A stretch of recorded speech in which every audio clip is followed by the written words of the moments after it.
Hey, boys and girls, it's Nancy A. Shenker, also known as the Geezer Proofer, here with another episode to encourage you to be a beezer. A beezer, someone who be in the moment, be relevant, be curious, be active, as opposed to a geezer who is just kind of someone who is comfortable where they are. And that's fine. But my focus is becoming a beezer, especially after 50, which is why the subtext of my podcast is how to be a badass after 50. And I have the ultimate badass of badasses on the show today, a woman named Martie McNabb, who I met at a women's gathering that was hosted by a woman named Diana, who I've also had on my podcast, who runs a group called 333, which is all about helping women figure out who they want to be and what they want to do in the last third of their life.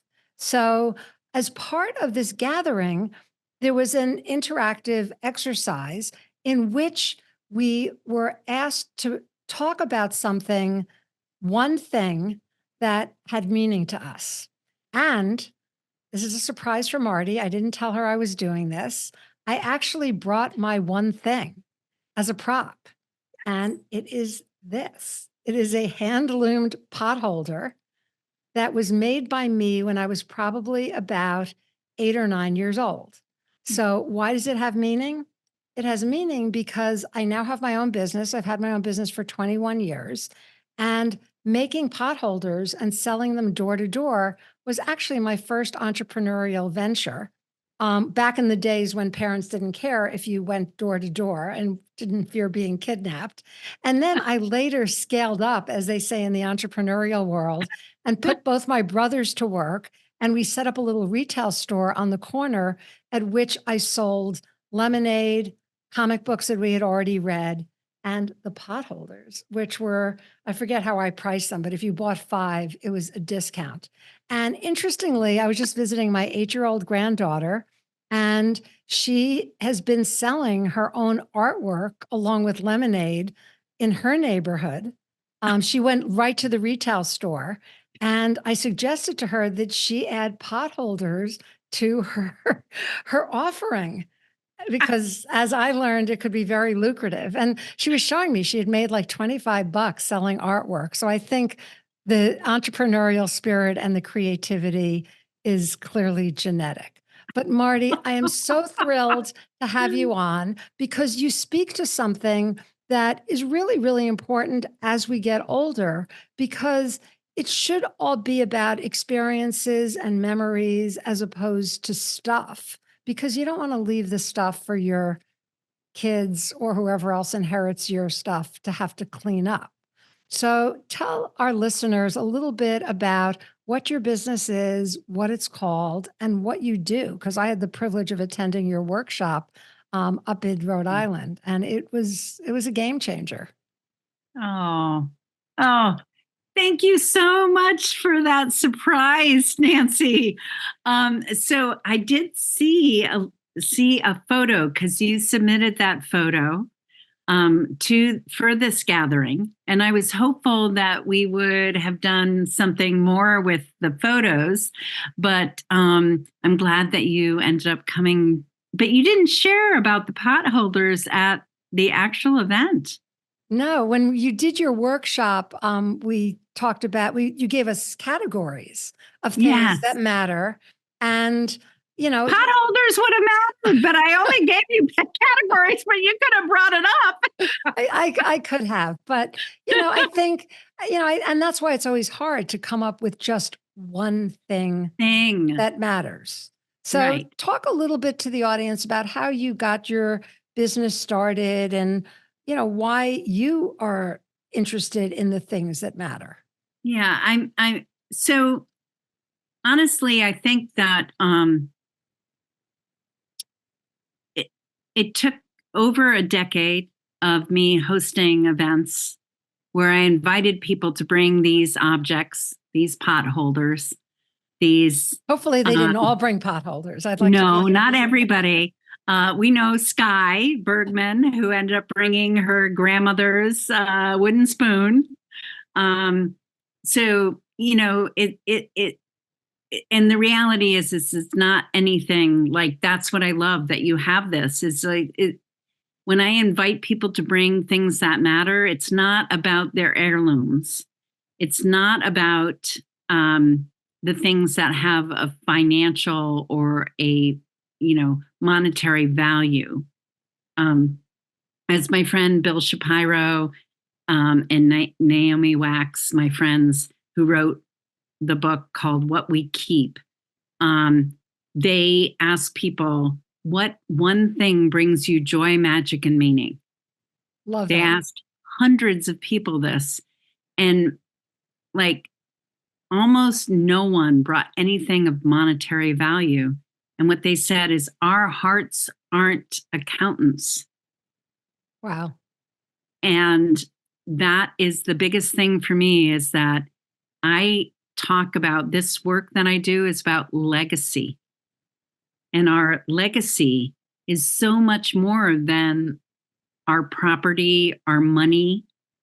It's the thing, your pot holder, that, as quote unquote, some people would say, as insignificant as it is, it's a symbol of you breaking out of the typical mold of, sadly, our education system was built, like literally built, to create workers for other people's companies. There's documents about it. So it was designed to build cogs in a wheel for somebody else to make a lot of money. So for you to have started so young. I know, it was funny. I have a very distinct memory of one of my nasty neighbors saying, "Don't your parents give you allowance?" And to which I replied, snarky little shit that I was, I said, "Yes, but I prefer to make my own money." Which back in the 1960s, little girls weren't being trained to either. I mean, we were creative, they encouraged us to like put our book reports in colorful ribbon and draw pretty pictures. But even that was pretty prescriptive.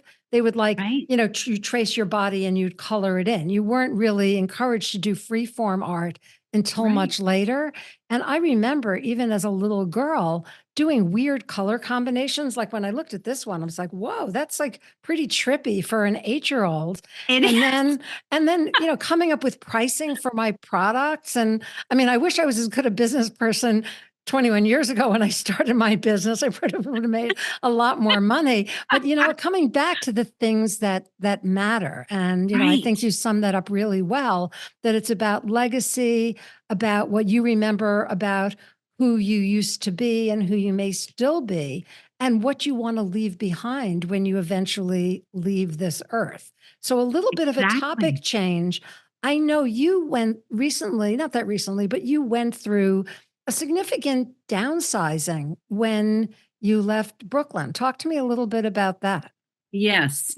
So I do want to, before I do that, I do want to note that I did notice your color choice. And I worked with a marketing person who like fought me tooth and nail about what colors I wanted on my website. Yeah. I went through the same thing with my creative director. I wanted purple, lime green, and silver. And they're like, really? I'm like, yep, that's what I want. And then it became a really popular color combination. But back when I did it in 2003, nobody was using that. So what are your colors? So it's Mardi Gras colors. So purple and purple, green, and I guess people call it yellow or gold.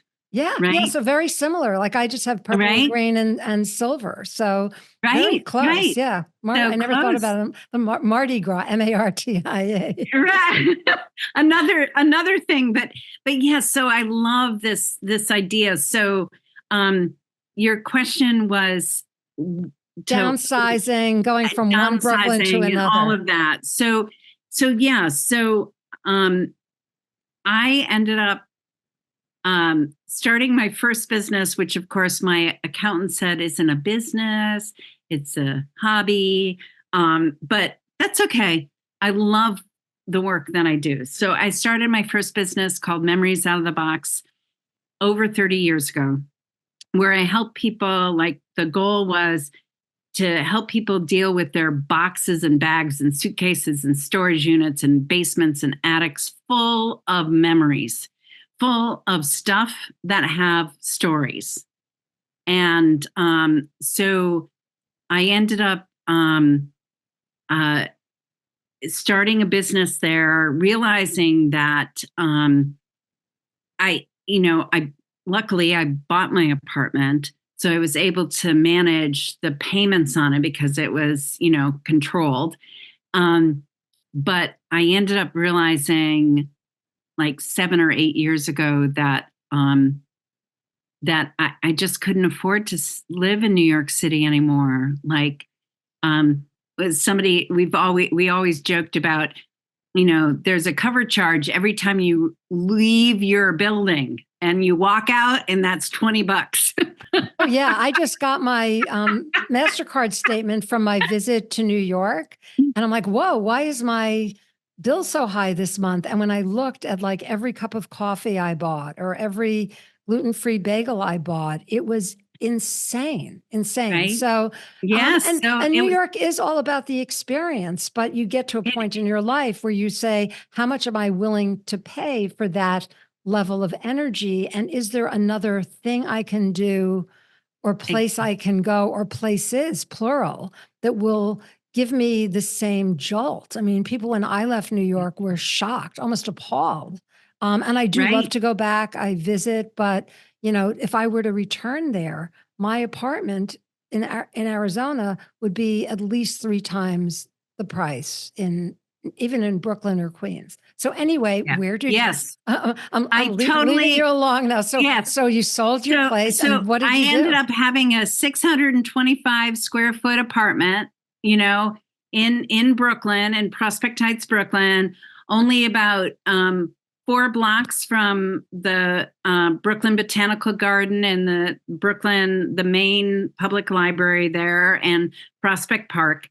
And so location, but it was still 625 square feet, but it's pretty shocking at how much. And I'm like, nobody would have walked in and said, oh my God, she's a hoarder. Like it was, but it's still shocking how much you can put in there, organized and everything. So I had to downsize a lot, but I wasn't really sure where I was going to go. So I wasn't sure that because I hadn't made a decision about my camper van yet. Like that was the thing.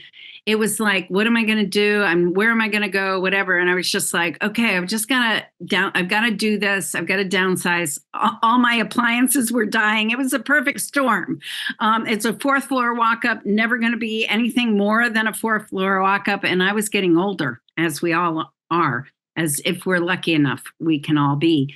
So I was just like, okay, what am I going to do? And thankfully I have the basement, which I'm coming to you right now, at my mom's house. And I was like, okay, so I'll probably get another apartment. So let me at least bring my kitchen stuff, my stuff that, stuff that matters. Stuff that matters, right? To be here. And keep in mind, Nancy, I moved 9 times before high school, and my mother moved 13 times before she divorced my dad. So there's very little stuff that kept on traveling with us because of this, this experience that we had in life. So anyway, I moved most, the stuff that I decided I was going to keep here. And it was then that I realized my stuff has to have a purpose or a story. And ideally, it has to have both. And so that was the preview of me looking at myself and saying, I don't know where I want to move next. I have no clue, like you did. Like you're like, New York City is one of those things where it's like the epitome of like where everybody wants to live in some ways, or everybody who wants to have a full life with experiences wants to live. And so most people who live there over 20 years never can extricate themselves from it. So I was just like, what am I going to do? I have no clue where I want to go next. And that's when I thought, well, why don't I get a little camper van and I can travel and stay in areas in towns, cities, to get a sense for a month or so. And how old were you at the time?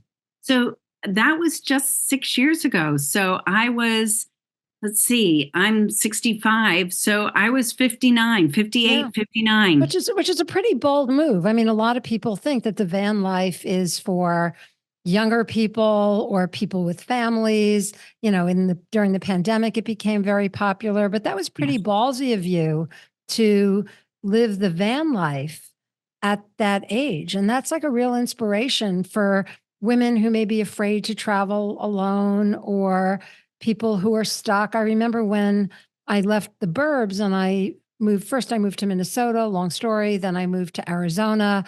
And one of my daughter's friends' mothers said something like, well, you don't have a home now. And I'm like, well, I'm not sleeping in a cardboard box on the street. But her definition of home was a very traditional, conventional definition.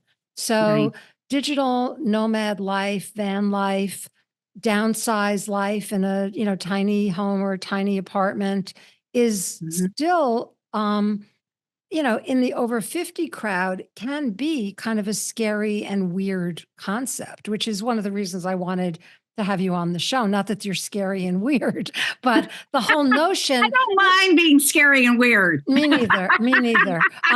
But the reality is, we have an opportunity at our age, or many of us do, to really mix it up and do some of those things that maybe we didn't get to do when we were younger, or things we did do when we were younger and really liked, and to get them to do it all over again. So just very quickly, because we do try to keep our episodes to 30 minutes. What are some of the places you stopped along your way when you did this little drive about?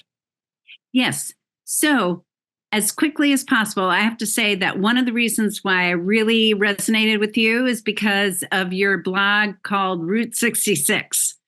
So one of the places that I really fell in love with deeply was Pittsburgh, Pennsylvania. In the course of the work that I've been doing with Things That Matter and Show and Tales, is a lot of people bring objects from people who've passed away. And so I've connected with the death care community, or the death positive community, or the end of life community, or death doula community. I've connected with them, and a lot of them were in the Pittsburgh area, but that wasn't only it. It was some downsizing people, some professional organizers, just some wonderful weirdos, as I call them, and that stands for me, where every individual remembers doing original stuff. And so where else did you go along the way? So I ended up going Pittsburgh. I did end up I have friends in Asheville, North Carolina.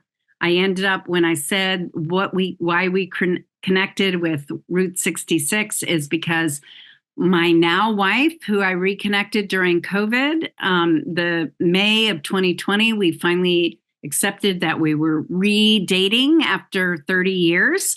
And she's in Albuquerque, New Mexico. So a lot of the time that I spend going from Vermont to New Mexico goes along Route 66. So very cool. I have very, very fond memories about that experience and that adventure, like the American sense of adventure. I know it involved the petrol community and the cars and getting people to buy cars. I understand that there's a negative part of it, but Route 66 has like inspired me in so many ways.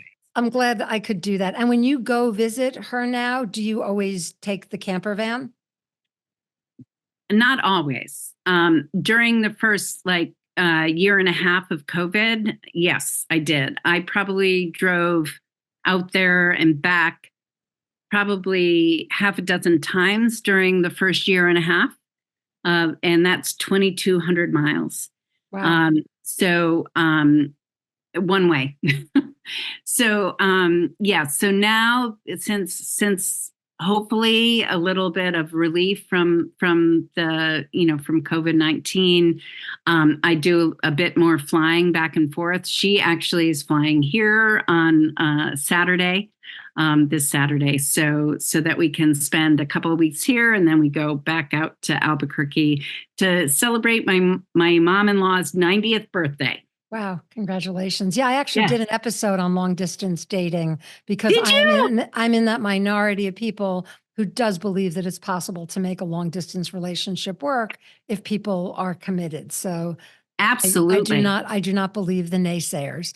Yes. So that is terrific. We are about, believe it or not, time flies when you're having fun. Yes. For my listeners, I no longer publish, I still publish a blog every week. It was called Route 66 because I was turning 66. Yes. Unfortunately, I didn't think too far beyond that. So it's now called the 100 Years Club, but same content, Yes. all about aging like a badass. It lives in the same place, which is on my website, which is theonswitch.com.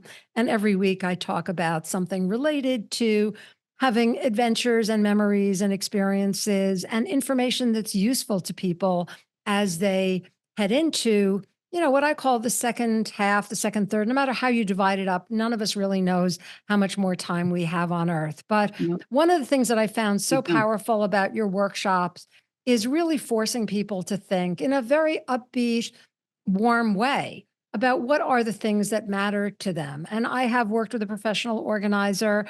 Periodically, she comes over, we go through all my crap. She brings these big buckets, keep, donate, trash. And no matter how much garbage I think I have, I'm always surprised at how much more there really is. And I joke around with my daughters that when I finally do leave this earth, I say my body and all my stuff is going to fit into one dumpster. And that is what we should all kind of aspire to not leave a mess. I also did an episode with a professional organizer on throwing your crap away, because if you really love the people in your life, you'll do that. So I love your whole methodology of really compelling people to think very seriously about what they need to cling to. It's like packing for a trip, which I was just talking to a friend about yesterday, is what is it that I really need? Am I going to a place where if I really need a poncho or a sweatshirt, is there a Target nearby? Like, can I find something or have Amazon ship it to wherever I am? And really thinking in this very minimalist way, which can be very, very liberating. And the part of it when you have to think about the things that matter to you, it's not about the things, it's about a process of really evaluating your life and where you are right now and what are those powerful memories. So, Martie, if our readers want to engage you to teach a workshop at a corporate event or help them with, or if there are, this is the first time I ever heard this notion of like death doula, but there's a whole community cropping up of people who are assisting people getting rid of their crap before they leave the earth. So how can people get a hold of you? Yeah. Yes. So thank you for that, Nancy. I think that my thing is that I love the minimalist movement. I love the idea of really thinking about what we surround ourselves to, what we keep. But I also think I've seen too many times where people have thrown out all the crap, and the kids have suffered from it. So it's not that they don't, I think it's not that the kids don't want the things. They may not want all of them, but the biggest thing is that they want the stories. And if you do not tell the stories of these things that matter, then they just are things. So then the dumpster comes in. But if you make some time, you put aside some time, you create some time with your loved ones to share those stories, that's gonna really matter. And it's Because so easy to do now with social media. And that's what I did with my right, mother. I've taped her talking about, I mean, I do still have her jewelry, but she talked about each piece and what the story behind each piece was. So right. before they So kick me out of the room yes. and put me in the So dumpster, what is your website? So How do my people reach website, you? yes. So how they reach me, and I would love to do family reunions, a unique kind of wedding, or bridal showers, or any of these unique things where you're trying to build deeper connections and community and legacy, is you can find me at showandtails.com. That's You show can and tails, like play on words, not TALES.com. So showandtails.com. And my email is info@showandtails.com. And follow me, connect with me on Instagram or Facebook or LinkedIn. I'm under Martie McNabb. And I would love MARTIE and two B's and McNabb, MCNABB. MARTIE, yes, and McNabb with two B's. So love to connect. Thank you, Martie. And as I said, I took a version of Martie's workshop. It was amazing. It's great for get-togethers, corporate events, just really something unique, something I've never really experienced before. And I've been to a lot of events. It was definitely one of the highlights of this gathering. And it also forced me to get my pot holders. This is actually one of about 8 that are still in existence. This one has thread on it because I had sewn some of them together and made them into a pillow, which was also very weird and creative of me. I was, funky, as I said, a funky little child. But anyway, I will be putting up new episodes every week. Follow me. I have not yet broken out the Geezer Proofer as a separate Instagram. I will in the future. But in the meantime, my main business is the OnSwitch, THEONSWITCH. And that's my handle on Instagram, on Facebook, on LinkedIn, I think is my name. So you can find me all of those places. And if you're interested in being a guest on my show, or you know somebody who would make a great guest, please reach out to me at thegeezerproofer@gmail.com. I have, as I said, I've booked through the next month or so, but I'm always looking for new and interesting guests. The show is only a half an hour. I broadcast out of a studio called Pod Populi, because speaking of downsizing, I have no desire to have a studio in my 600 square foot apartment. It's very Wayne's World of me, or not Wayne's World. And anyway, remember, boys and girls, men and women, or however you identify, aspire to be a beezer and not a geezer. Listen to my podcast episodes on Spotify, Apple, or wherever you get your content, and look forward to hearing you. Well, whatever. I will be around. Peace out.